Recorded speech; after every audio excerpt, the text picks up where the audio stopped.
Seriously caring. Seriously caring. Just somebody who's really out there to know how you have been, what's up.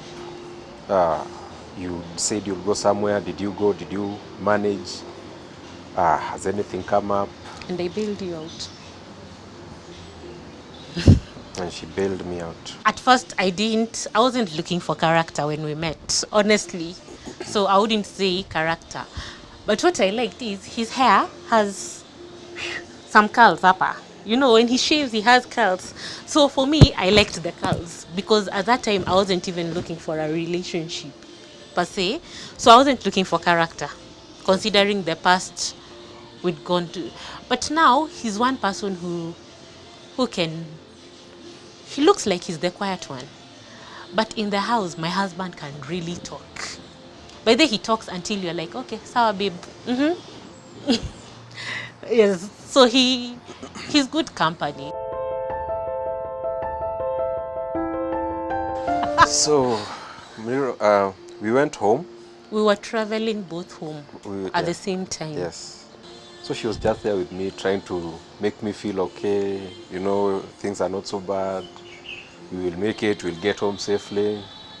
Yes, when I get home, I'll come and see you.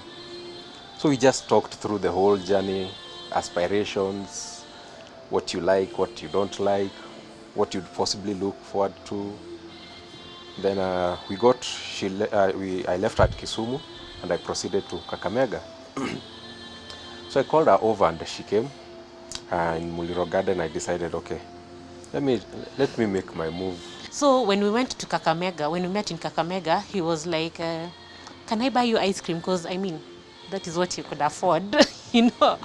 So we went, at that time there was 70 bob. So we bought two, then was like, I can't take you to a hotel, honestly. I only have my fare back to Nairobi.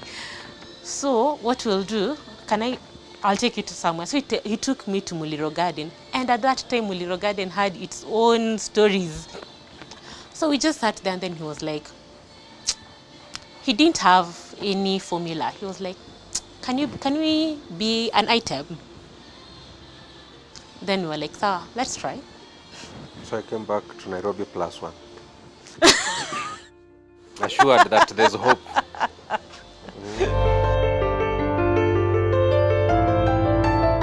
We started dating when he was jobless. He'd just lost his job.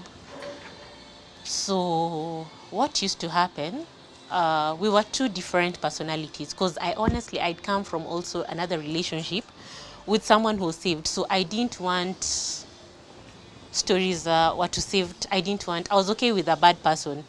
So this was a guy who would drink, club, that was his life. Now me, I was the opposite. So that was basically our dating. Friday, he goes to club, I go to church. Actually, he was so gracious enough. He would take me to church, then go. And faithfully in the morning again, come pick me and take me home. Then in the process, he got a job and then he went. Then when he came back, when I was planning to tell him like, now we are done. See, he now has a job. He can take care of himself. He no longer needs me. So he calls me in July and tells me, hey, you know what, babe? Hey, I've decided to get saved. I cried.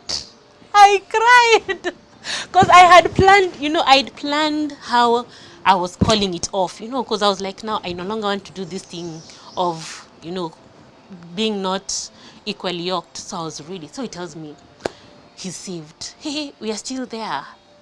2 weeks later, babe, I've been baptized. I cried. I was depressed. I really, really cried. So when he came now, he proposed. By the way, he didn't waste time. That was in November. We met in 2013. The whole of 2013, he didn't have a job. 2014, he got his job. 2014 February. So he came home September. And he was like, by the way, I know it's not been easy, but now I'm ready. We are doing this and I'm serious about this. So that was our first proposal. He had 2 others. We had 3 proposals.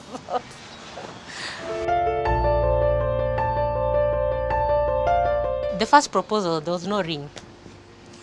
Just him with a list. By the way, he had decided to turn a new leaf. Remember, this is a guy who had lived a very careless and reckless life.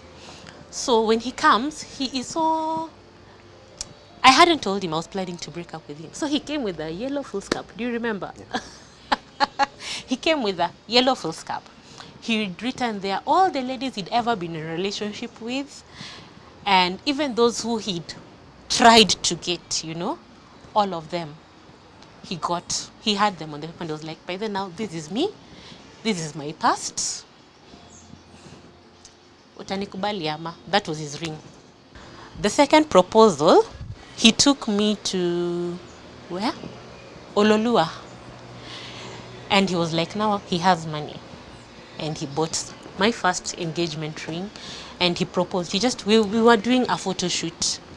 So he went on his knees and he was like, you know. Then the third one was in church in front of everyone. Everybody. I expected it just to be a normal announcement. You know how they announce people before the wedding. So for him, he went an extra mile. He went on his knee in front of the whole church and proposed. Now that was the third. You know, it was more so in her church. So for me to be taken seriously was not, and I didn't just want it to be, we've come here to just announce. So being her church, I really had to step up everything. And just to let everybody know that, you know, when it comes to her, I'm very serious about it. Put my ego behind, went on my knee. That was the most anxious moment in my life, because she doesn't like a lot of attention publicly. So I was also going down, but a little bit afraid that, you know, she might and walk out and I would be left there ashamed. But this is where I say, thank God he held her legs. It was in front of my pastor. My pastor, the elders were there. Okay, how did you just start running away? So after that I was like, Aki babe, you know, ungefanya hivyo. But he did it. Our wedding was a culmination of so many things. Personally, being that it was a testimony from the things that I had gone through and what had been in the past, and I would say the expectations that society had of me. So when it came to the wedding, I was actually looking forward to it, more so that I was on the other side. By the way, he really enjoyed the wedding more than I did, honestly. Because I remember even the planning. You see how mostly in weddings it's always the wedding is the brides. For us, our wedding was his. I'm not into weddings. I enjoy going for weddings. I enjoy being in the bridal team, but I don't think I didn't have a picture for my wedding. But he had it all figured out. He wanted an African wedding. He chose my gown, as in for him, and he really danced. I enjoyed the fact that I was his wife.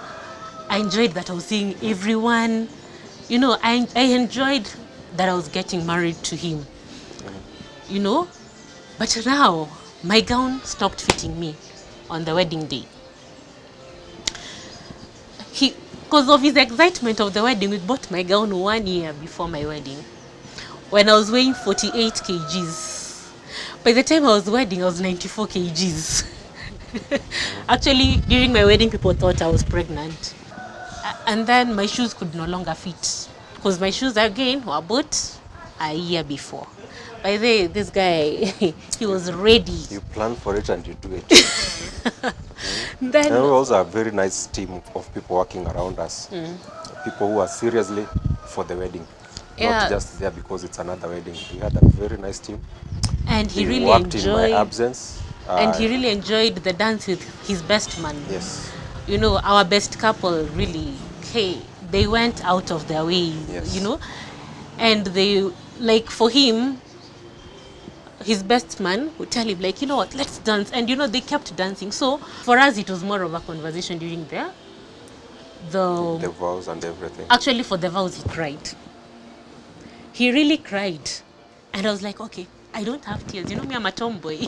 I do not have I tears. really didn't cry. You know, it was emotions coming out. Those deep emotions you cannot explain.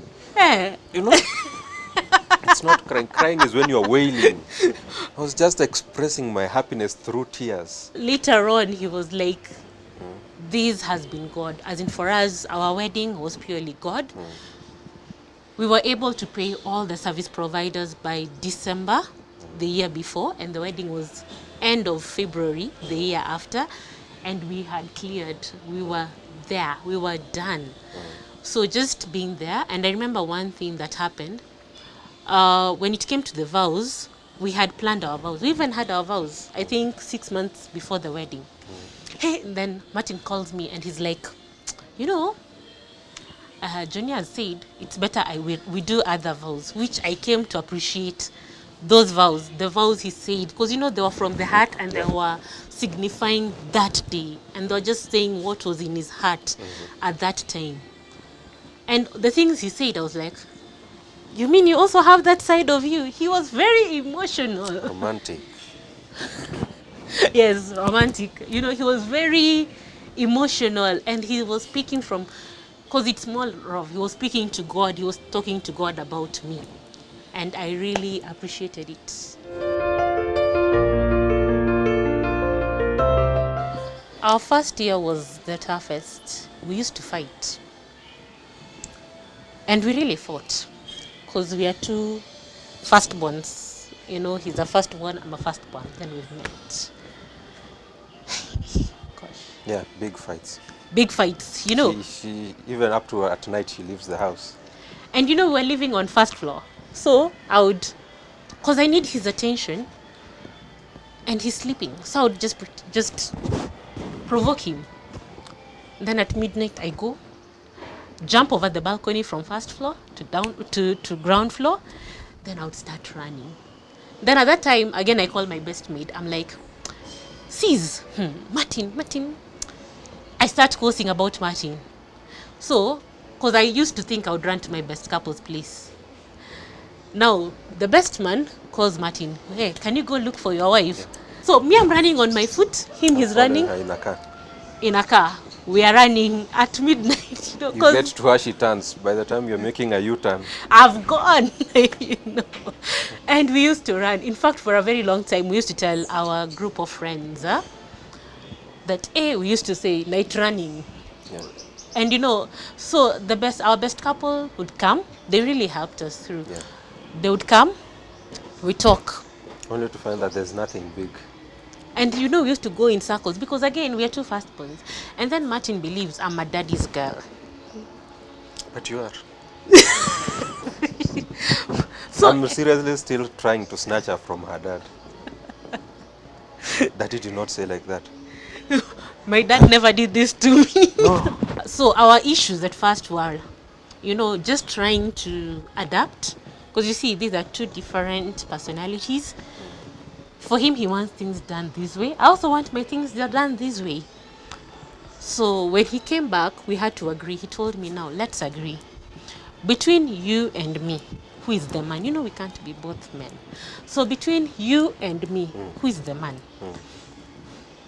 I told him, you do whatever you want. I mean, untakaje? And he was like, sawa. By the way, utaenda? Mimi sitaenda. So you really want to go, because you're like, by the way, serious make. And then you remember, but we promised no divorce. You know. Now, our best couples came and echoed it in. By the way, this marriage has to work. So you keep living in your head. You keep living. You keep packing. You pack your suitcases. You pack your clothes in your head. Not physically. In your head, you're packing. You're still there physically. You're still there. There's a time I tried and I threatened him. Like, today, I am going to my father's house. I packed. The guy was, saenda. When somebody's made up, you need to give them some space. So he's like, go. Then I'm like, hiya, you mean you're letting me go? Then when I came back, now we are there talking, and then I'm like, "But yani, you know, It nili does catch go like feelings, that. Hawezi nibembeleza." He's like, "But I knew you were going nowhere." I knew there was You nowhere still you go were home and going. be told Rudi kwako. Also, the things that are making her go home are things. Because, and our issues were very minor. I want to talk, he's sleeping. And I'm Or like, I need us to solve. she's left a pot cooking. She's going to visit her friends. I'm like, I'm not going to even touch it. And I'm like, please And it just check for burns. me. And then it burns. By the way, it burned. And you're still supposed to come and make supper. And I was really angry. God bless you. By the God. Marriage without Christ is a flop. For sure, it's a flop.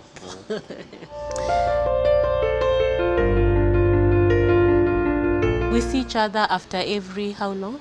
6-7 months. 6-7 months. We are also a blended family. He has a son who now had to join us. So for us, how has it been? It's not amongst the easiest things. It's really not amongst the easiest things. But I would say it, With God. with God, and then your personal dedication, things will work out. It's not amongst the easiest things to have to rely on internet to make a call home.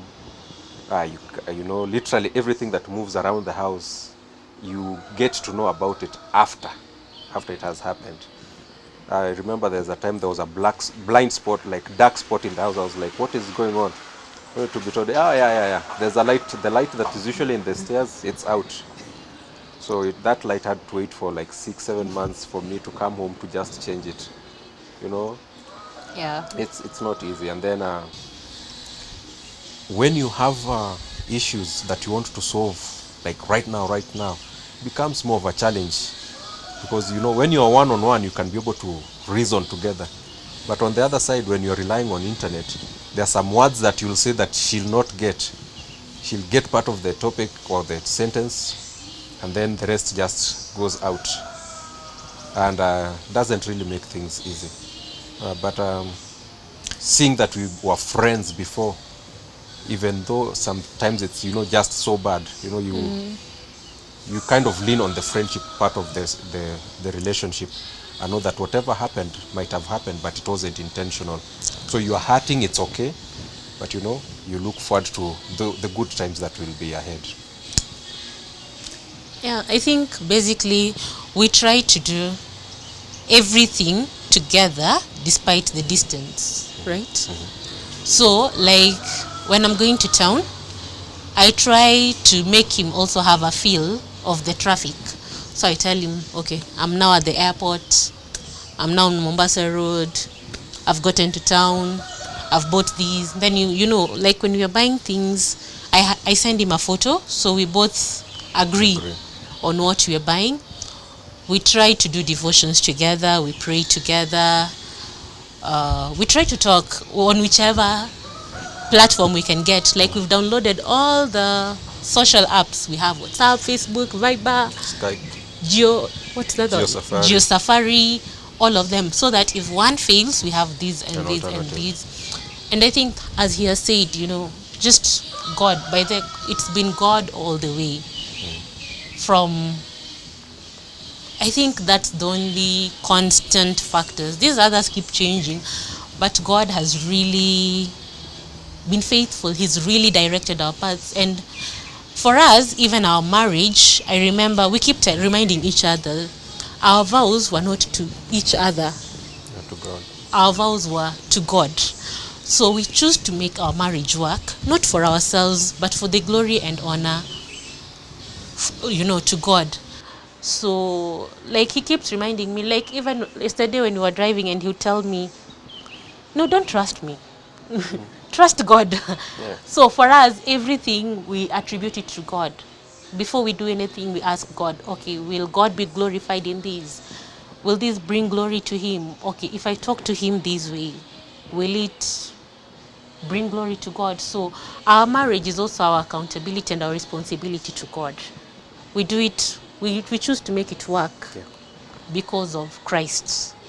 Like she said, we try to be in touch in everything, you know, make decisions together. We're always sharing photos. Share photos. Don't assume. Assumption takes a big toll on us, because you might wake up and she's not called me, or I thought she, you know, it's like 11 o'clock, she's not checked on me. What's wrong? What's going on? Just play your part. Friendship, you know, when you're checking on your friend, it means a lot. So if you're friends, then you'll even feel the void in you, and then you understand the situation that you're in. You know, it's not like I'm the one who is actually far away. She's also far away from me. So Actually, we keep reminding each other the distance between us is the same. it's just the same. The same way I'm far from you is the same way you're far from me. And I think the thing about it is people take it for granted. I think you're like, it's obvious he woke up, but maybe he hasn't woken up, you know. And then, of course, building on the trust. So you just have to like trust him. And as he speaks about friendship, for us, what has made it even easy is because we are friends, and because there's really nothing. He knows he can always come to me about anything, anything.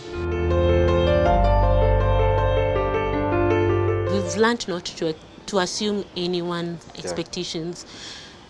And communication. And we always communicate. I know they always say lower your expectations, but I remember when our best couples came, we talk about our best couples a lot because they really, they had to work, you know.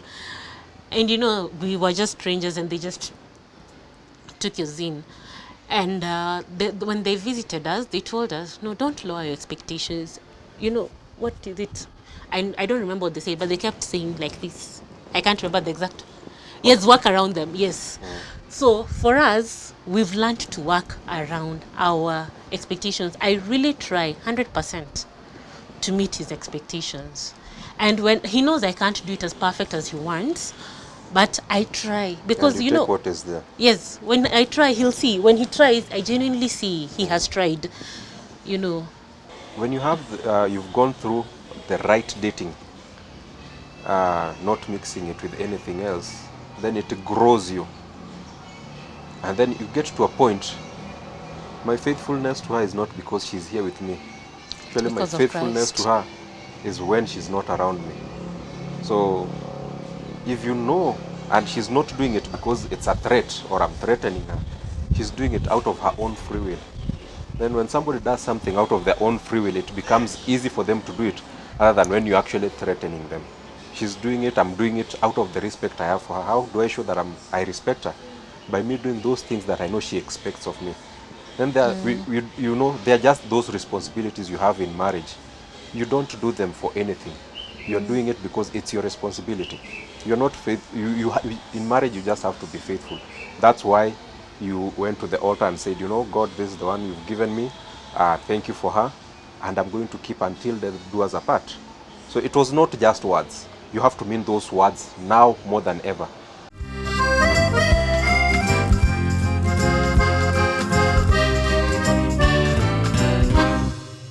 My darling husband, I have really missed you. And I'm happy to have been married to you. And the last 3 years have been a lesson, exciting, and it's been amazing see you serving God, seeking Him. I know you don't do it with your own strength, but it's been amazing. I appreciate how you go out. I mean, all out for us. I love your hair. Yes. I love your looks. Oh. I love who you are, and I love who God has made you. I love how God has worked in you. And I can't wait to see how far God is taking us and just look back and see His faithfulness being manifested in us. And as we go on to our 4th year, it's my prayer that we'll continue trusting and relying on God with all our hearts, leaning not on our own understanding, acknowledging Him, and I'm sure, for sure, He will make our paths straight. I love you. My love part, Celestine. It's been 3 long years, huh? But I still look at you and I see the beautiful lady that I saw when I first laid eyes on you. You've been an amazing lady, an amazing wife, an amazing mother, and I honestly don't see anything that I would live for if not you. I thank God for putting you in my hands, and I thank Him more for enabling us to even get to where we are today. I thank you for the steps you take to make sure that we are where we are, making sure that we are doing the right things, and above all, just taking care of me. I know I come as a handful, but I just want to take this moment to tell you that I appreciate you, you know. And if wishes were horses, I would buy you a ticket to the moon. Above that, I love you, and I would give anything to live just an extra day to still tell you that I love you. Amen.